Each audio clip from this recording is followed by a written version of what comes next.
Welcome, everybody. I'm Maury Weinstein, President and co-founder of SystemSource. And today we're talking about urgent security lessons from Verizon's analysis of 22,000 security incidents.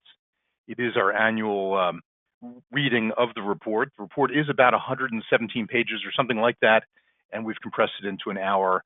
I'm doing justice to the report, but certainly not the complete report.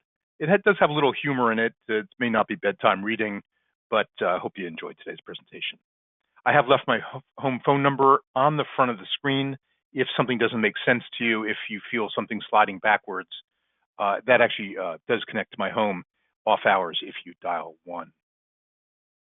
You're also welcome to use the question box or the chat box to put in what you'd like to learn today. We have some notes from your registration, but if you have more you'd like us to cover, don't hesitate to put it into questions or chat. Thanks for joining us today. We hope you're enjoying your pizza. It's only better than my salad. If you haven't received your pizza, please check your front door or reception desk, or it may be the same place. And then contact Julie at jdellinger@syssource.com. Thanks for putting together today's event, Julie. During the webinar, we'll be in presentation mode, and then, but reminder to view the webinar in full screen mode. There's plenty of graphics in today's presentation.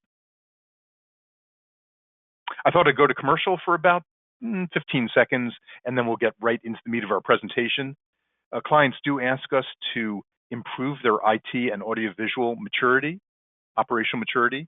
To do that, we use the training department, of which we've trained over 300,000 people since it started in 1983. We do so to increase productivity, lower help desk costs.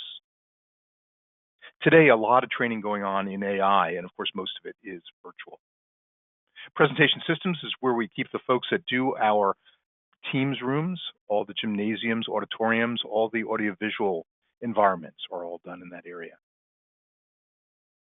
Consulting is where we keep our heavy hitters doing the security assessments, all the cloud migrations, all the on-premise upgrades, all of that is done within the forces of our long-tenured security guys. Cloud services is code word for our data center. We've been running a data center in our Hunt Valley headquarters since 1995. So we took our cloud blinders off decades ago. Today, most of our work, of course, is being done at Azure and AWS. Service and support can be done to maintain IT operations in two directions. One is managed services, which is the proactive approach. And we do have a dispatch desk for those that are not managed service customers who rely on us for reactive support. If maintenance is done efficiently enough, there may be enough money left over in the budget to refresh the environment. We do have our configuration center and warehouse in our Hunt Valley headquarters. That's SystemSource today. On behalf of the 70 of us, we say thanks for joining us. You should know that we have a large computer museum. It's actually the second largest on the East Coast in our headquarters, and we'd love for you to join us. If some of you are gamers or have friends, relatives that are gamers, we have special gamer tour through the end of July. Our management event series, which you're attending today, here it is right up top, has plenty of other components. Don't hesitate to keep an eye on your email screen or front of our webpage for other interesting ones, including learning from our 167,000 completed IT support tickets, or maximizing cyber insurance coverage while minimizing premiums. All of those are recent and hopefully interesting to you. Upcoming webinars are right in front of you. You can also see on the front of syssource.com. There's AI delivering improved security outcomes, fighting cyber threats 7x24, and there's a lot of scanning and testing going on, a lot more than used to be for sure. Vulnerability scanning and testing. You may want to join us for the Thursday, July 24th. Our agenda today is in front of you. We'll talk about your security agenda for one slide, get right into the patterns covering 90% of incidents, looking at security priorities by industry. We won't cover all the industries today, only because lack of time. Finding your organization's security comfort level, and looking at quick and inexpensive security wins, helping top management make security decisions, all part of today's presentation. Starting off with your security agenda. Today's presentation is for folks that are interested in seeking research-driven direction to optimize security. Those that want to maximize security at the lowest cost know that no one size fits all approach works and prevents my biggest peeve, which is useless security spending. Some people follow only regulatory or other external direction, either their boards or their accounting firms or the government is dictating what they do for security. If you're in that group, today's presentation might not be particularly relevant. Now, if you do both, of course, today's presentation very relevant. The data breach report is the Verizon report that comes out yearly. It's about a month old, and it includes data from about 100 organizations. It varies from year to year, everyone from Akamai to Secret Service to Zscaler. It lists threats, vulnerabilities, and actions for about 22,000 security incidents. Incidents is in red because that's a defined term. That term means security penetration proven. Data breaches is where data is proven to be lost. That totals about half of that, about 12,000. That half, by the way, is a big number. We remember years that are fairly recent where that number was 5%. So data breaches is going up as a percentage of security incidents. Data breaches, of course, is a subset of security incidents. It's categorized by 9 industries. We don't have time to go through all 9, but I can help you with that, and we'll get to that when the deck comes up. It's in its 18th year, so there is some trending. Victims in 139 countries, so it is planet-wide. It is a sample of convenience, which means that 100 organizations changes slightly from year to year. If the Secret Service gets busy with something else, they don't dump their data into the Verizon database, so that some of the trends are altered a little bit because the organizations change from year to year. Some of you experienced the CrowdStrike event, which was a bad one. That was included in this data set as an availability-only incident and was underrepresented because there was lack of public knowledge as to who was impacted. No firm numbers on that one. So that's the note in today's report. We ought to start perhaps with what are we fighting against or who we're fighting against. It's important if we're going to win this security war, we probably ought to know who we're fighting against. At an 80 or 90% level, depending on whether you're a small or large organization, large organizations are over 1,000 employees in Verizon's terminology, the answer is organized crime. Now, organized crime is not the mafia. Organized crime is a hacker with a plan. That just means that our plan has to be better than his or her plan. And that's what we spend all day long as System Source, and I suspect you do too, trying to make sure our plan is better than his plan or her plan. So at a very high percentage, and this is the first time in today's deck, you'll see it over and over again though, where the 80-20 rule plays or the 90-10 rule. At System Source, we love the 80-20 rule or the 90-10 rule. It helps us focus our attention for sure, and our expenses and time and tool set, training, and so on. So these are the key breaches. And I've labeled about 8 data points in today's deck as worthy of additional attention. First, number 1 says 60% of breaches involve a human element. That's actually drifting downward a little bit, but not for a good reason. We'll talk about that in the next slide. 30% of breaches involve a third party. That includes when Microsoft dumps a software vulnerability and the hackers take advantage of us. That's included in this category, includes software vulnerabilities.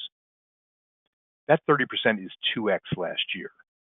Now, it's not true in every sector or every industry, so we'll talk about that as we wander through the deck.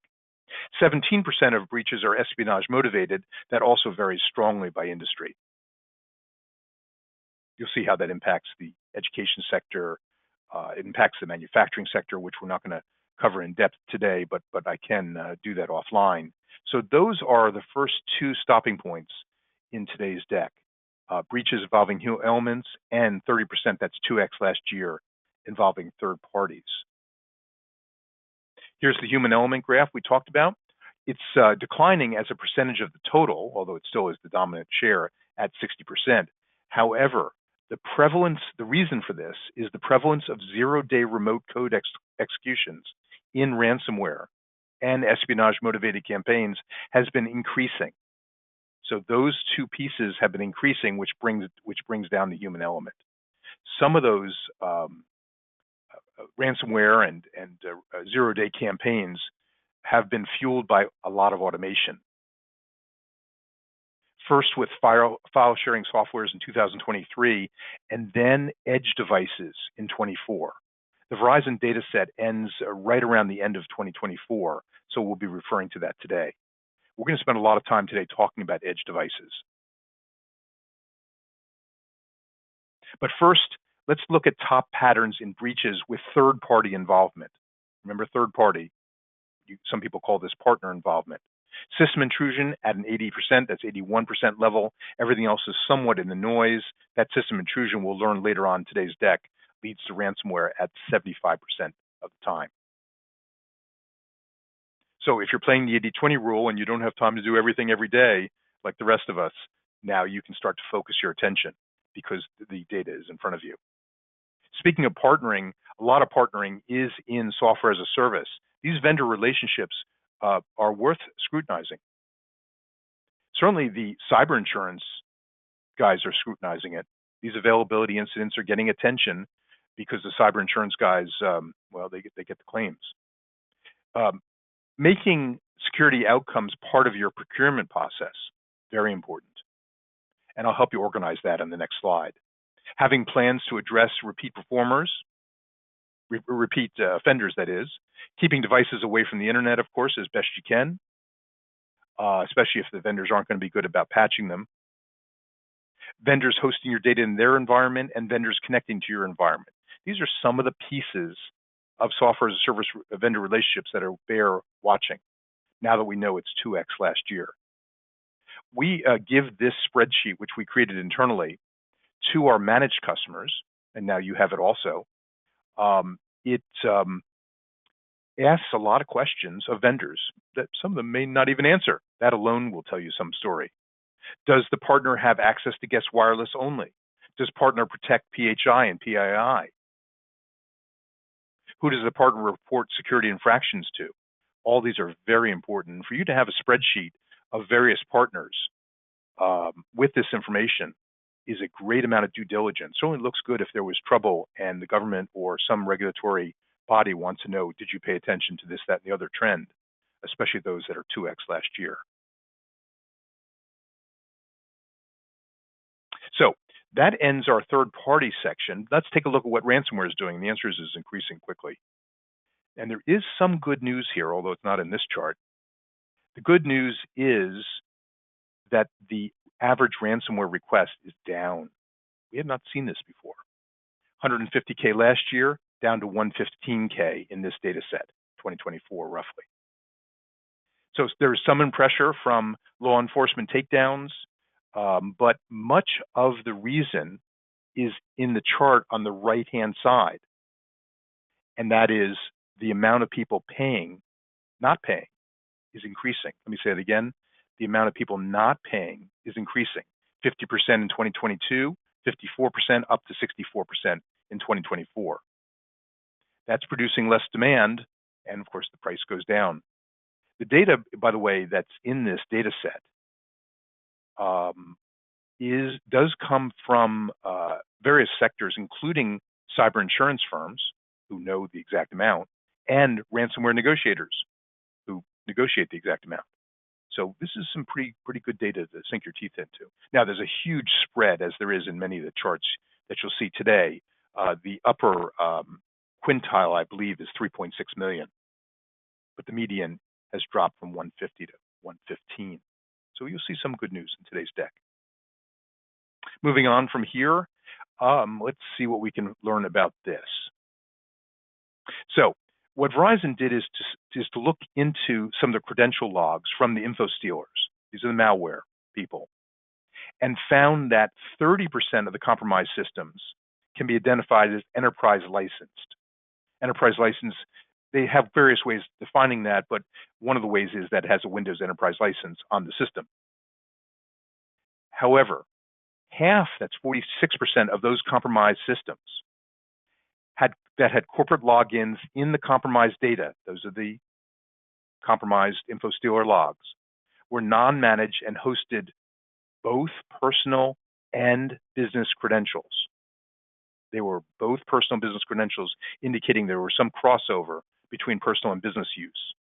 Verizon went on to say this is likely attributable to a BYOD program or an enterprise-owned devices being used outside a policy.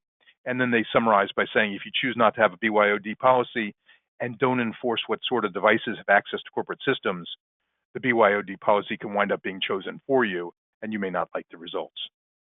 So 30% of the compromised systems can be identified as enterprise licensed or similar, and about half of those hosted both personal and business credentials. Pretty scary. We spend quite a bit of time on this type of thing here in-house. Moving on to AI, some of you have joined us today in order to learn more about what AI is doing for us or against us in security. And the answer is actually somewhat interesting. At least in the data time frame that Verizon is studying, which is roughly 2024, they found that the biggest threats were in the leakage of corporate sensitive data to the platforms themselves. So 15% were routinely accessing AI systems on their corporate devices. I guess that's a good thing. Routinely accessing, they define as once every 15 days. Okay, it says 15%. A large number of those were either using a non-corporate email as the identifier. That's 3/4, 72%. Or using their corporate email without an integrated authentication system like SAML or some SSO, that's 17%. So, suggesting that those accessing these systems may not be part of the sanctioned policy. Remember that, at least in Copilot and various others, you've got to use your corporate credentials in order to protect your data from leaking into the model. So hopefully you'll generate some action items from this slide. 15% of employees routinely accessing, but the vast majority were accessing without their corporate email as the identifier. So we've got some work to do here. Moving on in the AI vein, one of the things that AI is becoming famous for, or maybe it's not true, right? Just because it's in the press doesn't mean that the data supports it. So one of the things that you've seen in the press is that AI is writing more malicious emails or helping people to write better malicious emails. Well, it turns out the number is correct, that 5% has gone to 10%. This is AI-assisted malicious emails. But it's not obvious that it's accelerating. Here's why Verizon came to that conclusion. In the green vertical bar at the end of 2022, that's when AI became commercially popular. But you can see that the percentage of AI-assisted malicious emails, the slope is not changing over time. It's rising, but the slope's not changing. If AI was assisting people in developing malicious emails, you would think the slope would look like this, or the curve would look like that, where it would accelerate over time after late 2022, when AI became commercially accepted and popular. But it's not. So it doesn't appear that AI is assisting malicious emails in a significant sense. Now, it's possible that the hackers are doing so well on their own that they don't need AI. So that's an important thought, but remember there is AI intrusion in the security world, and you saw that in the prior graph. That's the leakage of data into the models. As long as we're talking about 80-20 rules, and because all of us don't have enough time in the day to do everything we want to do, we want to put our threat actor hats on in order to think like a hacker does.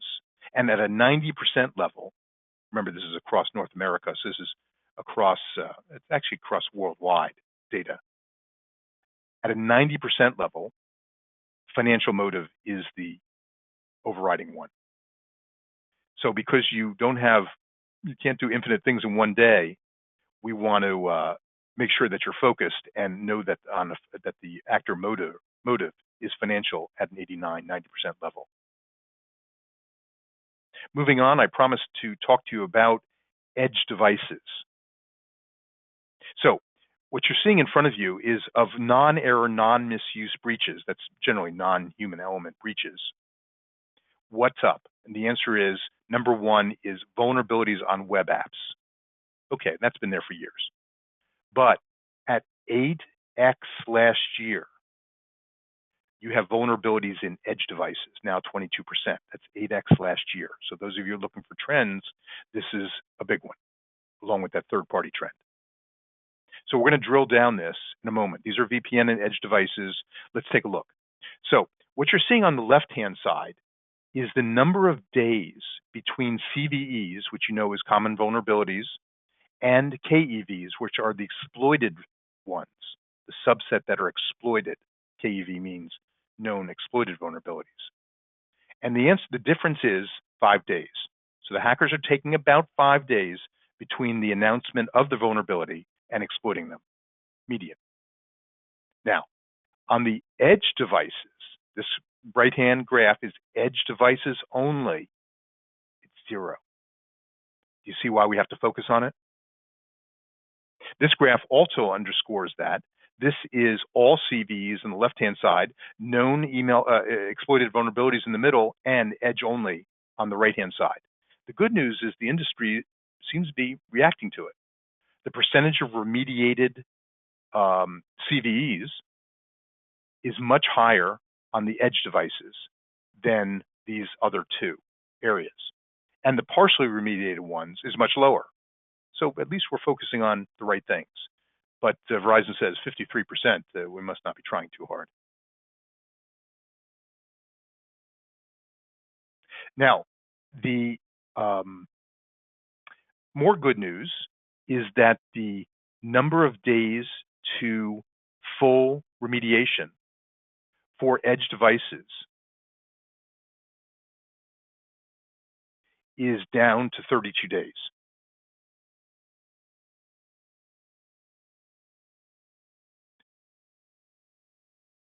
The full median for all devices, edge or non-edge, is 38 days. So again, this is another piece of evidence that we're prioritizing edge devices somewhat appropriately and patching them faster, remediating them faster than we have against the backdrop of all things that need patching. So those are some of the overriding thoughts in the Verizon report this year. Now, the patterns that some of you came to hear about are about 5 of them. Different industries have them in different order and different mixes. So first I thought I'd get the 5 out in the open and then talk about 4 or 5 industries. Hopefully you're in this industry, but there'll be some of you who will have to talk about another time, or you can read the report directly. Number 1, and this is number 1 in quite a few industries, system intrusion. These are the more complex attacks. Typically, a lot of persistence, a lot of dwell time, stealing credentials, exploiting vulnerabilities, phishing to compromise organizations, and end up 3/4 ransomware. These are the hands-on keyboard guys and gals.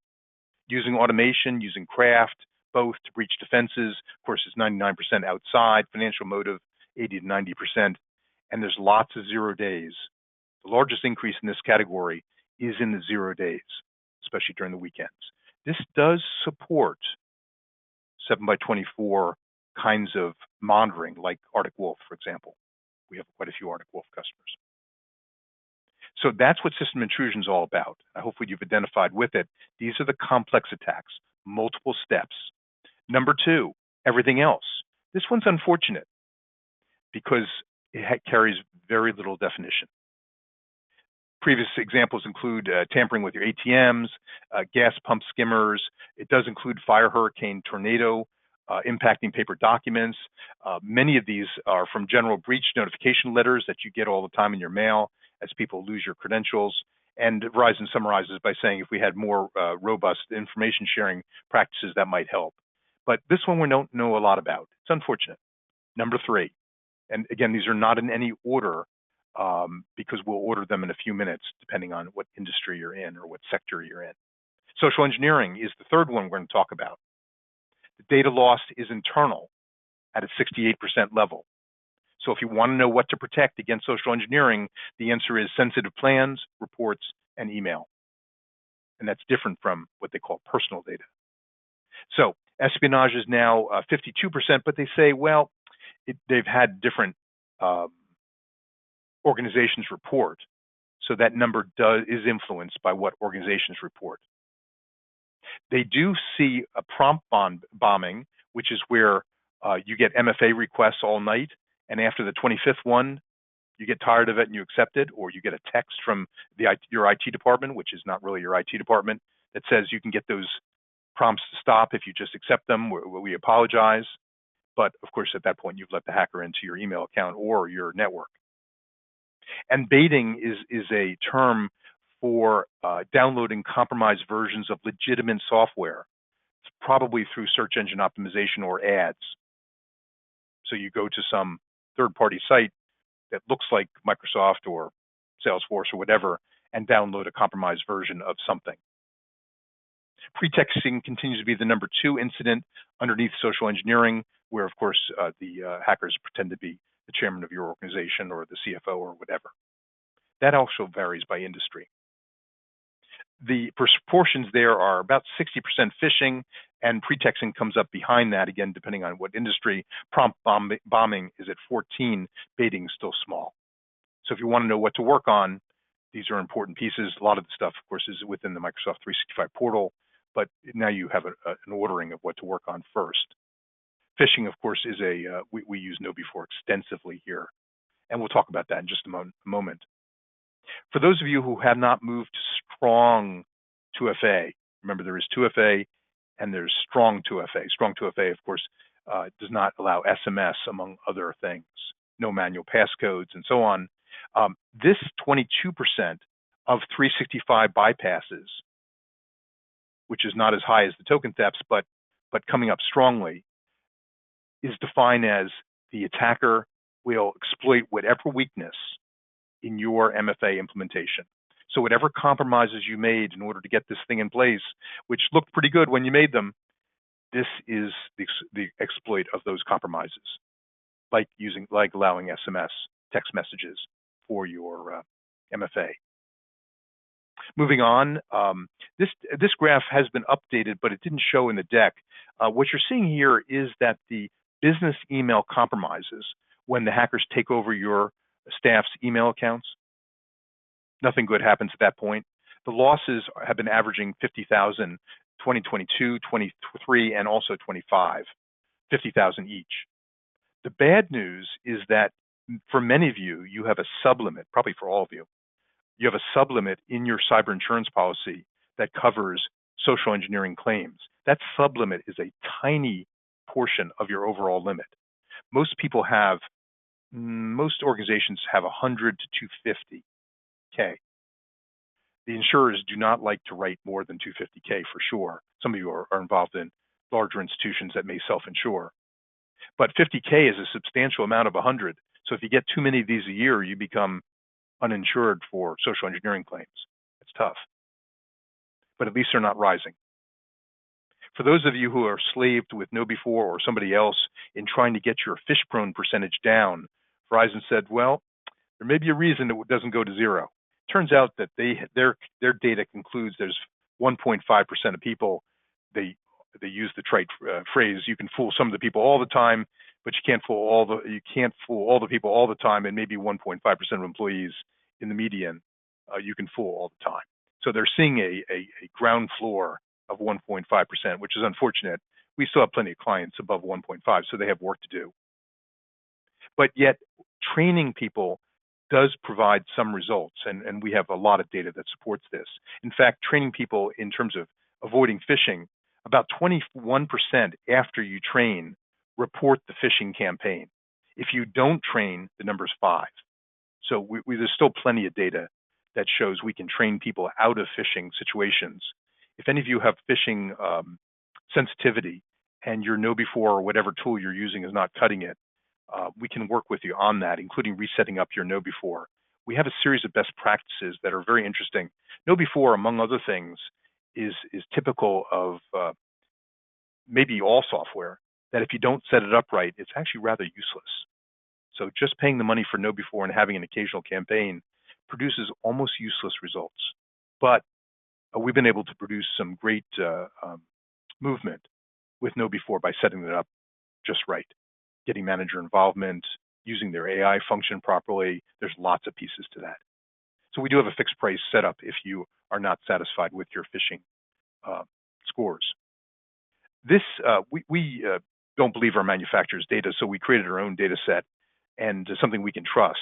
This is the phish-prone percentage. This is using KnowBe4. It's starting at about the same level everyone starts with. First time you do a phishing campaign, it's 20%, 23%. That's a big number. But the good news is it goes down into the noise and stays there pretty quickly. In fact, there are 18 weeks that you can just barely see at the end of the curve here with phish-prone percentage of 0. Now, in this data set, there was some hiring of new personnel, and all of you know whenever you have new personnel, you're going to have some phishing trouble.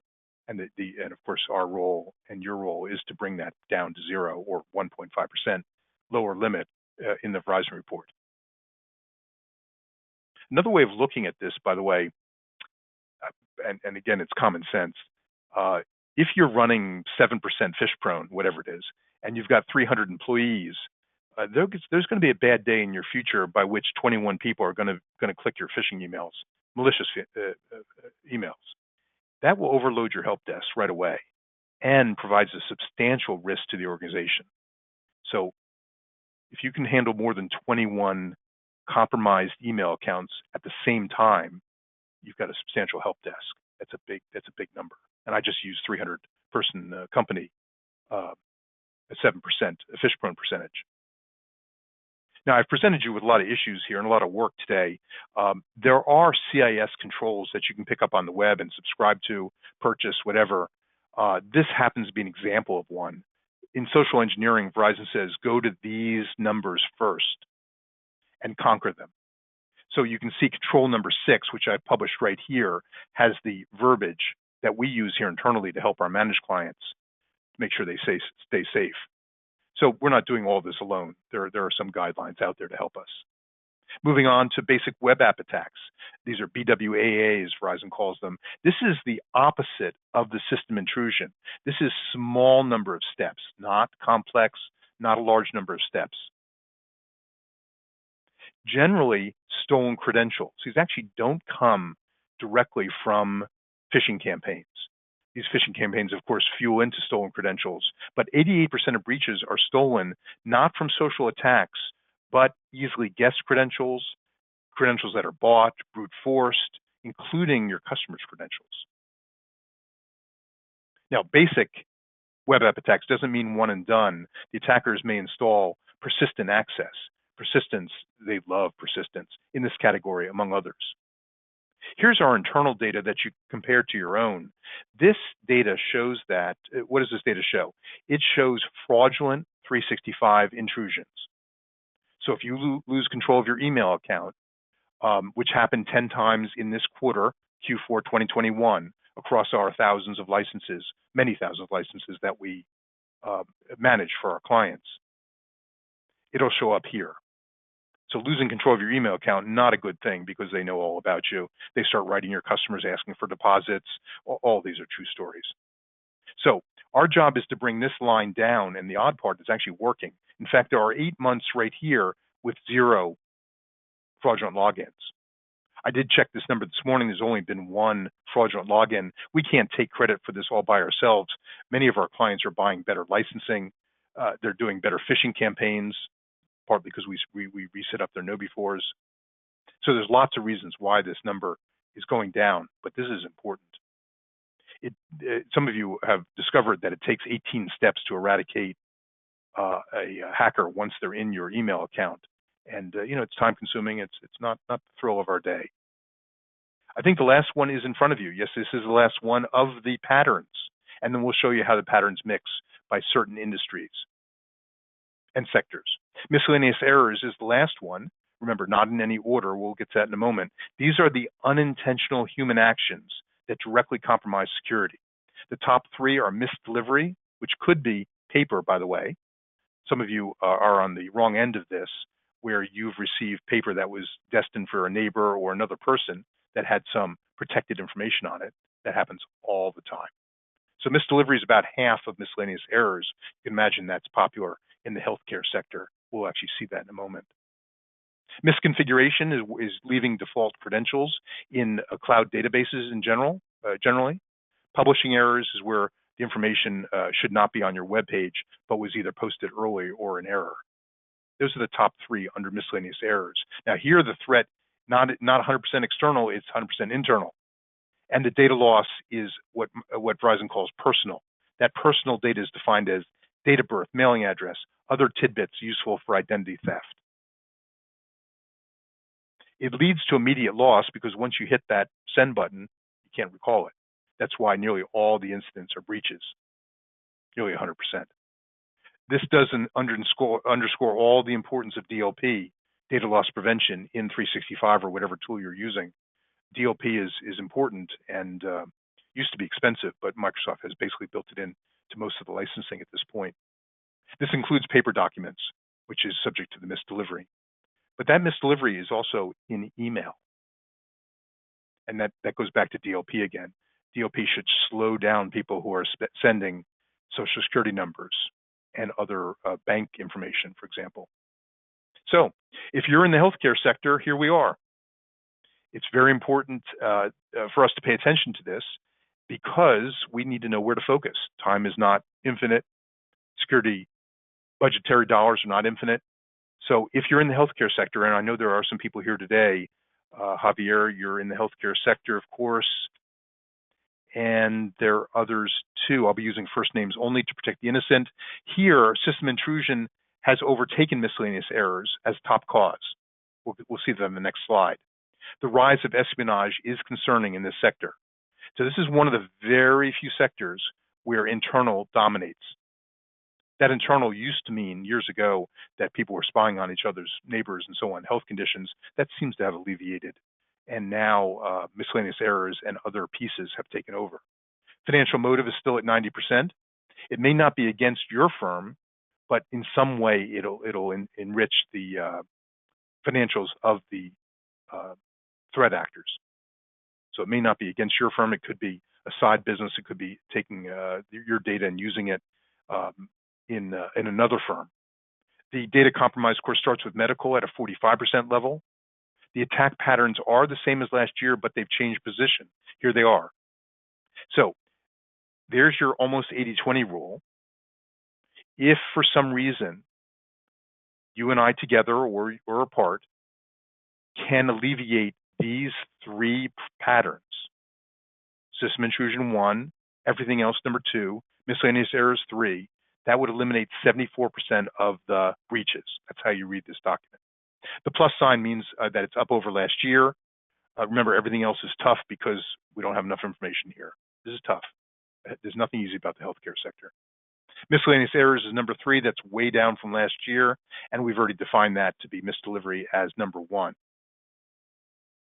So that's where we are on healthcare. We can see it here. This is across 1,700 incidents, with 1,500 of those are breaches, confirmed data disclosure. Internal actors dominate the day. It's one of the very few sectors that's true. 74% of breaches can be eradicated if you alleviate what you see in front of you. Next, we're going on to education. Now, this is about 1,000 incidents studied. External at 62. You can see internal at a much lower level than healthcare. You see where the differences are starting to appear between industries. But financial still a high number. Data compromised is personal number 1, internal second. Internal, remember, we defined earlier. Same 3 patterns dominate this vertical as last year, so there's some consistency. So if we were able to eradicate, and the big if, these 3 patterns, it would reduce breaches by 80% in this education category. System intrusion 1, down from last year. Miscellaneous errors is number 2, and social engineering number 3. I happen to think social engineering can be largely eradicated. Educational sector is tough. Healthcare sector is tough. A lot of tough sectors. But our data shows, which you saw earlier, some data that we rely on, that social engineering, at least on the 18-week level, can be taken down to 0, at least on a phishing campaign test. But you're seeing here complex attacks. 42% of overall education breaches are in complex attacks. Does that help focus your security planning, attention, time? You bet. You add 17% to it with misdelivery. Do you see where the world is still complicated? Education environments, nothing easy about them. But you can see prioritizing these is going to give you big returns. Here, pretexting is a small piece. Not a lot of people pretending to be head of school, dean of whatever, like you see in the commercial accounts. Everyone good with education? Hopefully there are many people attending today with education. Donna, welcome today. You're of course in that sector. You've got some staff with you. Sebastian, you're in that sector, of course. Plenty of people here today that will hopefully will benefit from these two slides. Number 3, finance and insurance, F&I sector. A lot of people, we have a lot of credit union customers, or a lot of smaller credit unions in Baltimore. System intrusion is the primary threat, indicating a shift to more complex attacks. Remember, system intrusion is the more complex attacks. So they are making the hackers work a little harder. External at about 80, financial still up at 90, personal data. So let's take a look and drill down. System intrusion is number 1, social engineering number 2, basic web app attacks number 3. So at least we have our marching orders as to what to work on first. If for some reason we're able to overcome these or make a substantial dent or make sure we're not soft targets in these 3 categories, your breach patterns are down 74%. Breach categories. Pretty big number. Imagine if that number was like 20% and you had like 17 different categories to get to 20%. That would be a very difficult game. Now, there's no security game that I'm guaranteeing it is winnable, but at a 74 number in these 3 categories, I think you guys got a shot at it. SMB is next. So if you're not in one of those 3 categories, for example, we do have a couple people online today from the manufacturing sector. The manufacturing sector actually is covered in Verizon, but we don't have enough time to do it today. If there's a sector you're in, manufacturing being one of them, public federal, public state, there are various attendees today in those categories. Why don't you get in touch with me and I'll help you through them, but I just couldn't wedge them in today's event. I didn't want to rush it.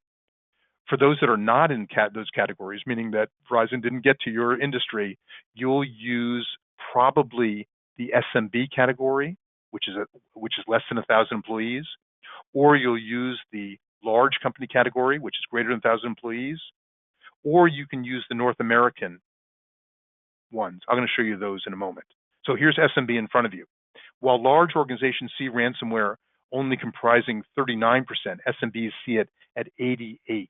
So there is a big separation between SMBs. SMB, of course, means small and medium business, and the large accounts, which are above 1,000 employees. Ransomware-related breaches at 88% on SMBs. That's a tough number to overcome. 3,000 incidents is the data set. External, nearly 100. Financial, nearly 100%. Internal data, company plans, email, 83%, and that's way up over prior year. So let's take a look at the breach categories for SMB. Now, this is beautiful, if security can be beautiful. If I conquer or I dent or I become a hard target in these 3 patterns, that would eliminate 96% of SMB breaches. It's pretty powerful. Better than the 90-10 rule. System intrusion is 1, social engineering 2, which I think all of us have a shot at. Basic web app attacks, number 3. Now, if you would prefer, we could also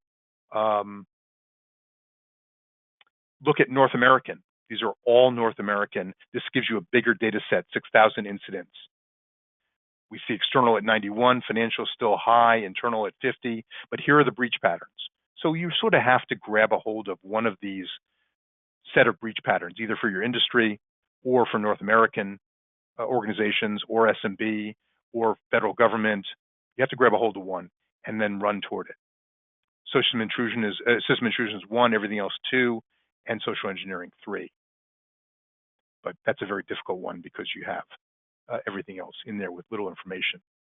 I'm going to move off this and start into the next part of today's presentation, which is seeking a security comfort level for your organization. I think this is an interesting conversation for you to have internally with your folks or for you and I to have together. What you're seeing here is lots of different security solutions. But you don't have time or budget to put all of them in place. The question is, which ones should go in place and to what level?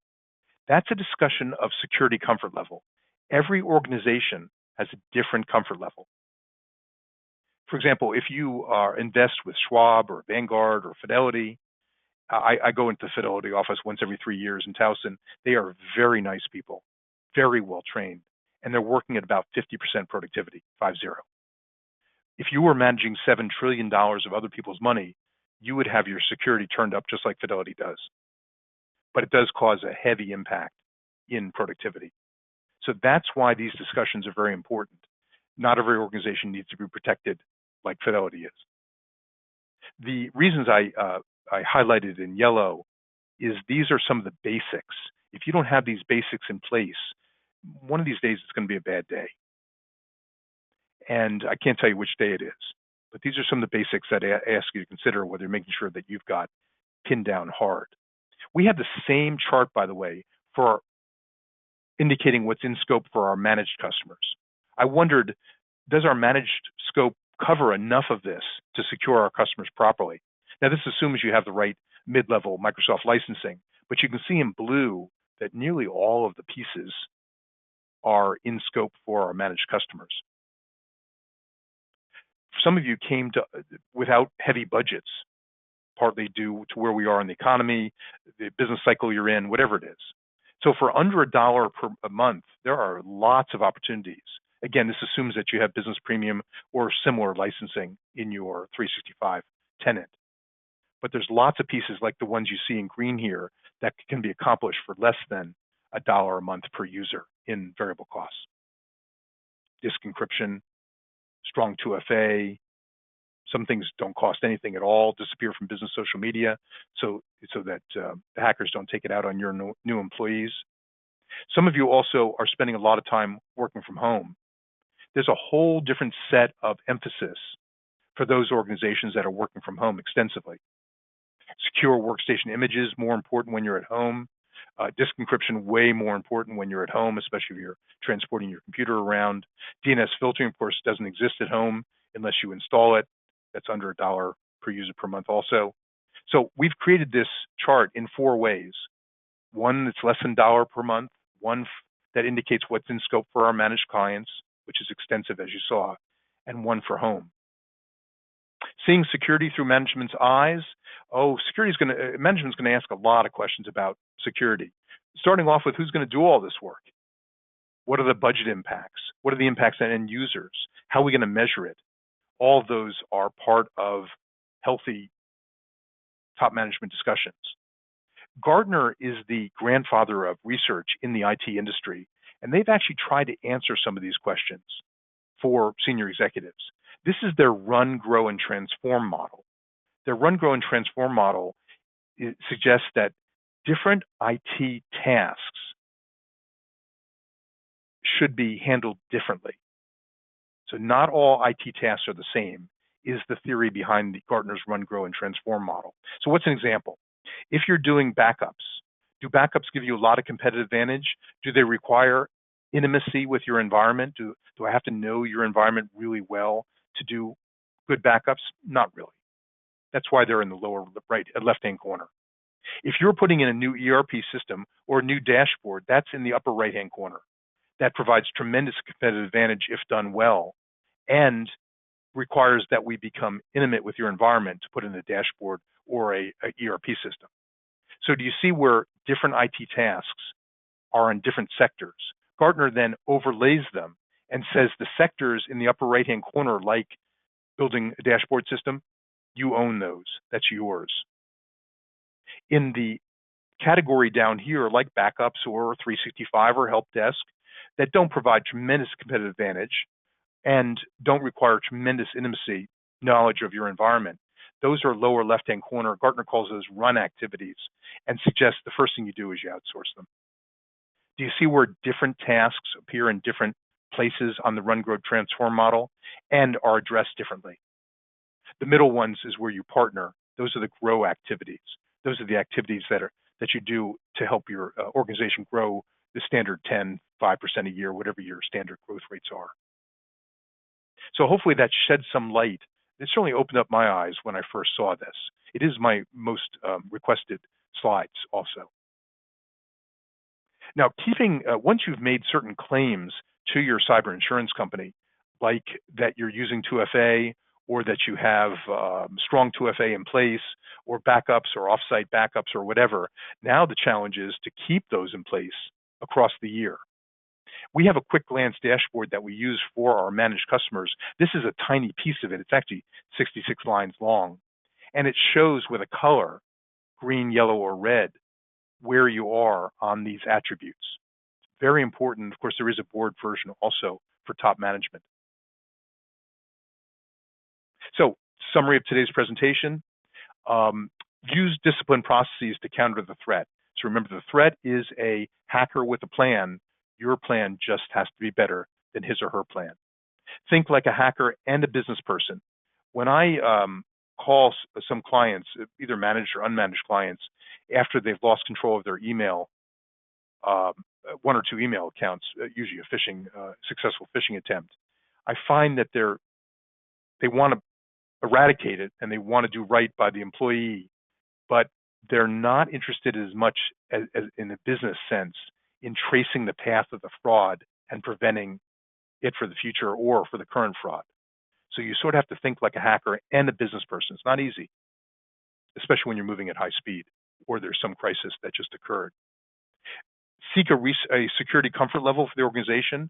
Very healthy discussions to figure out what level of comfort your organization has to either self-insure versus remediate or insure through your cyber insurance policy. Different comfort levels for different organizations. List risks assumed for top management. I often find top management doesn't understand the risk that their organization has assumed versus insured for or remediated. Getting that out in the open, very important. And of course, reaching out to us or somebody if your people, process, and tools aren't sufficient.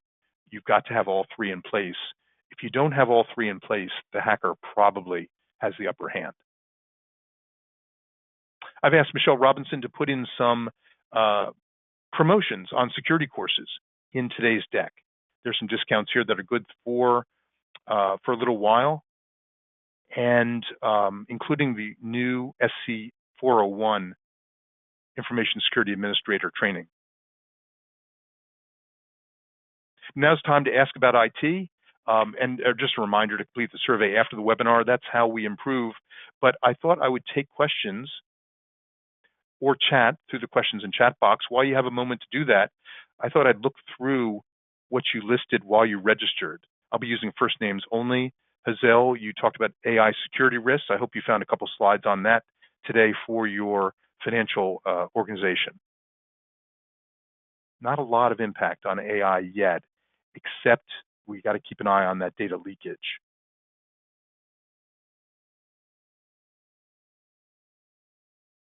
Tony, you asked about Verizon security incidents. I hope you saw them enumerated today. Remember, the word incidents is the penetration was proven. Breaches is where data was proven to be lost. Verizon actually addresses both of those, depending on which one you're most concerned with. Javier, in the healthcare sector, you were interested in inexpensive security wins. We respect budgets. In certain of the medical institutions, the budgets are tough this year, probably true for a long time.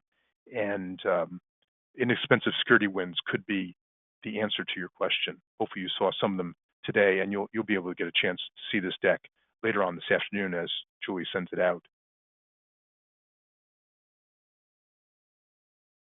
Dave, you had an academic interest in security vulnerabilities. Be happy to chat with you more about that as you do your work at one of the esteemed local universities. Julie, you talked about everything to share with your technology department. We'll have a copy of the deck so you can share it. And of course, I'd be happy to help in that as you are one of our managed clients. How to address threats. Jack, welcome today. Hope you got something in today's deck that might help you do that or focus your time. I'll be quiet for 30 seconds so you have time to put in questions. Things that you've tried that didn't work or did work that we can all benefit from, don't hesitate to put that in also.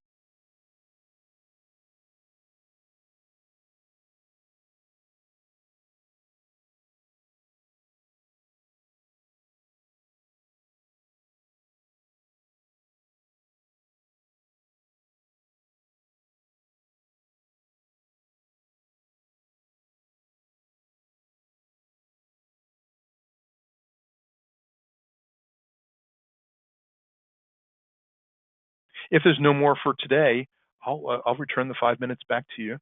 And we deeply appreciate your time. Don't hesitate to reach out and have a great one. Stay cool, please.